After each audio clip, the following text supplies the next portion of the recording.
সারা বছর হুঁশ থাকে না, সারা বছর উপেক্ষিত। ক্যালেন্ডারের তারিখ হয়েই ঝুলতে থাকে অর্ধ মৃত। কাউকে যদি প্রশ্ন করেন বাংলাতে আজ তারিখ কত, দেখতে পাবেন সেই বেচারা কেমন করেন ইতস্তত।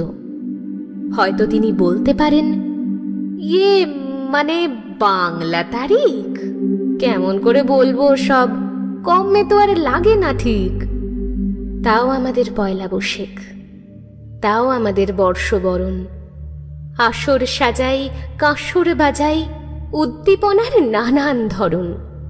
বাংলা বছর বলতে হাতে সাকুল্যে দিন দু চারখানি। একটি তো তার পয়লা বৈশাখ, অন্যটিকেও সবাই মানি। ঠিক ধরেছেন, কবিগুরুর জন্মতিথি বৈশাখ মাসে। আষাঢ় শ্রাবণ একটি দুটি, বাদবাকিতে কি যায় আসে?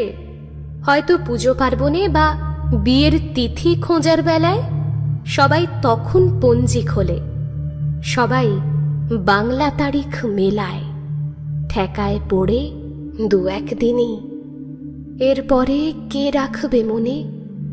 বাংলা বছর ক্যালেন্ডারেই ঝুলবে ধুলোর আস্তরণে।